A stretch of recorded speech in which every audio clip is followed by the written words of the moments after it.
These are the top 10 hidden gems in Hollywood studios, and number 1 has been making and breaking vacations.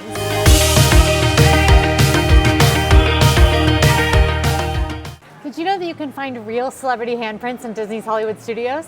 These handprints can be found right in front of Mickey and Minnie's Runaway Railway, with a rep of Grauman's Chinese Theater from Los Angeles. These handprints were made by real celebrities, and they're a super fun nod to the tradition that you might know from Hollywood. But what's super interesting about this courtyard is that this is the only place that you can find Audrey Hepburn's handprints in cement. The story goes that there were several replica handprints made for the opening of then MGM Studios, which is now Hollywood Studios. But Audrey Hepburn was one of the stars who actually came to do her real handprints right here in front of the theater.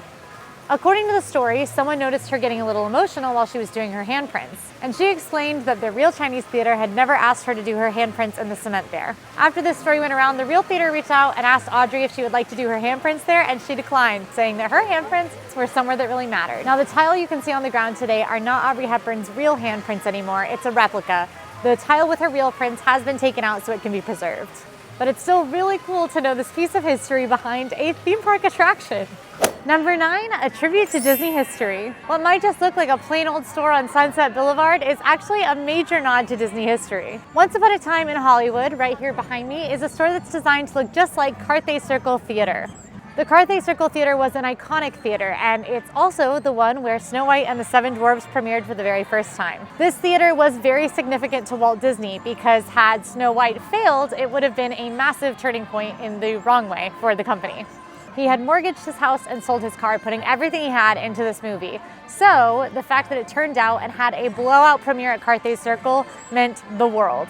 It was a pretty significant moment, both for Walt Disney personally and, as you can imagine, for the Walt Disney Company. It was even significant enough to the Walt Disney Company that there's also a replica of Carthay Circle in Disneyland at Disney California Adventure. This is Carthay Circle Restaurant, and you can see Emma and I chow down at their outdoor lounge in our best day ever at Disney's California Adventure video. Number 8, a famous low-calorie dessert. Did you know there's a famous low-calorie dessert in Hollywood studios? You can find the grapefruit cake martini at Hollywood Brown Derby Lounge. And for those that don't drink, you can also find the classic grapefruit cake here too. Now, this is a really iconic dessert. The original grapefruit cake was actually invented at the original Hollywood Brown Derby in Hollywood for gossip columnist Luella Parsons. She wanted a light and healthy dessert, so they made her a cake with a grapefruit cream cheese frosting. It became a total hit and a staple at Hollywood Brown Derby, and is now a staple here at this version in Hollywood Studios too. The grapefruit cake martini takes the tribute to Luella Parsons even further, as it's probably about 50% fewer calories than the original. Now, would I call the cake or the martini low calorie? Maybe not, but it's still fun to know the history. If you're looking for hidden gems, you definitely want to stop by Tatooine Traders to see what kind of Star Wars memorabilia they have. Number 7, shop authentic autographs. Back in the day, you used to be able to stop by Sid Cahuenga's to get autographed photographs and memorabilia from different movies. But nowadays, there's really only one place you can regularly find movie memorabilia in Hollywood studios, and that's right here in Tatooine Traders at the exit of Star Tours. Behind me are tons of signed photographs from original Star Wars movie actors that you can buy right here in Tatooine Traders. And if you or your kiddos want to build your own lightsaber but don't want to break the bank with Sabi's workshop, you can come and do it right here. You might not have known that Hollywood Studios was supposed to get its own mascot, but just the way Mickey is the mascot for Magic Kingdom and Figment is the mascot for Epcot, Hollywood Studios was supposed to have a mascot too. And honestly, every day I wish this happened. Every single day. Number 6, Hollywood Studios has an abandoned mascot, and there are still some nods to him here. Roger Rabbit was supposed to be the mascot for Hollywood Studios, and there was even supposed to be a Roger Rabbit themed land. It went by a few names: Roger Rabbit's Hollywood Studios or Cartoon Studios. It was kind of a short-lived idea, so it wasn't fully fleshed out. But generally, it was supposed to be a bit like Toontown in the movie, where only the animated characters lived. Several attractions were planned for the studio area. Toontown Transit, which would have been a simulator ride through Toontown aboard a new character named Gus the Bus. Roller Coaster Rabbit, a coaster based on the short of the same name. Baby Herman's Runaway Baby Buggy Ride, a ride based on the short Tummy Trouble, and a Benny the Cab ride, which evolved into Roger Rabbit's Cartoon Spin in Disneyland. Unfortunately, what ended up happening is that Disney and Amblin Entertainment, which was Steven Spielberg's production company that financed the film, ended up getting into a bit of an argument over the rights to the character, which is why you might notice that no new films were produced and the popularity of the Roger Rabbit character started to wane. So while we didn't get a mascot or a slightly seedy Toontown in Hollywood studios, we did get 3 nods to Roger Rabbit that can still be seen here today. The billboard behind me, Eddie Valiant's detective agency window with Roger Rabbit's cutout bursting through the blinds, and his handprints in front of the theater. There also used to be an actual prop from the movie in Backlot Express, but unfortunately it has since been removed because, I don't know, they hate me in particular. I want to see a prop from Roger Rabbit. And if you're watching this and you remember the studio Backlot tour, the train that was on the Backlot tour was actually Judge Doom's steam train. We miss you, Backlot tour. Think about you every day.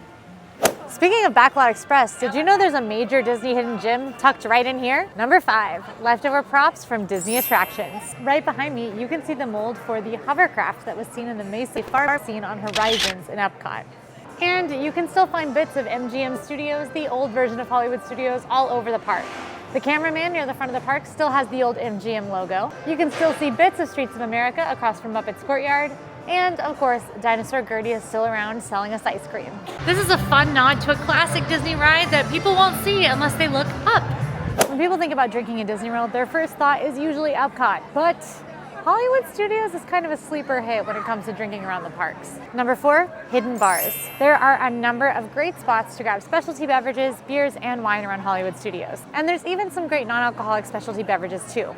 Spots include Tune-In Lounge, Brown Derby Walk-Up Bar, Baseline Tap House, Oga's Cantina, Oasis Canteen, Sunshine Day Bar, and if you want to get crazy, the Milk Stand. These are just the spots that are specifically designated as bars that serve alcoholic beverages, but there's other spots to grab fun drinks around the park too. Basically, for our grown-ups, Hollywood Studios and Epcot have the best selection. Number 3, Subplots on Mickey and Minnie's Runaway Railway. This is one of our favorite blink and you'll miss it secrets in Hollywood Studios. Look at all these people behind me. They could blink while they're on the ride and miss it. How horrible would that be? There's an entire subplot in the story featuring Pluto trying to get Mickey and Minnie their picnic basket, which they almost forgot. He's present in almost every scene, and spoiler, he does get the picnic basket back to them at the end. You can spot him swimming in the sea, popping out of the windows, and more.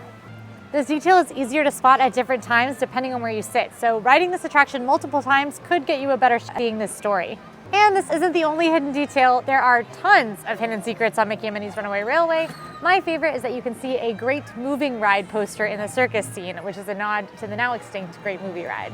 My Muppet-obsessed friend Emma wrote this shot list, so it's no surprise what our next one is. Number 2, hidden gems soon for the grave. We'll be saying goodbye to a couple of very fun hidden gems as Muppet Courtyard gets renamed into Monsters, Inc. Don't worry though. The Muppets are going elsewhere in Hollywood Studios as Rock and Roller Coaster will be getting a bit of a Muppety re-theme. You can learn more about this on our channel and on our website. But we're talking about some hidden gems. We'll be saying goodbye to the key that is actually under the mat. Jim Henson's Muppet portrait, the net full of Jell-O, a nod to Annette Funicello, the wedding reception room at Pizza Rizzo, and all of Mama Melrose, which isn't a hidden gem per se, but Emma will miss it. And with Rock and Roller Coaster changing from its current form, we might also lose the hidden gem that is the soundtrack in this courtyard. It plays a lot of classic rock like Aerosmith and Queen, and it's seriously kind of a hidden gem to just hang out in this courtyard and listen to the music. And number 1, our one that has been making and breaking vacations, is the Fantasmic Dining package. The package includes an entree and a dessert, select service restaurants, or one full buffet experience. Plus, you also get a single non-alcoholic beverage or an alcoholic beverage if you're over 21. And with that, you get 1 voucher for guaranteed seating at Fantasmic in the reserved area. No waiting up hours in advance. Restaurants include 50s Primetime, Hollywood and Vine, Hollywood Brown Derby, Mama Melrose, and Sci-Fi Dine-In Theater. Depending on the restaurant, prices range from $60 to $83 for adults and $23 to $49. And that's for dinner and the voucher altogether. If you're still here, like this video and make sure to subscribe so you catch our hidden gems in Epcot coming up next.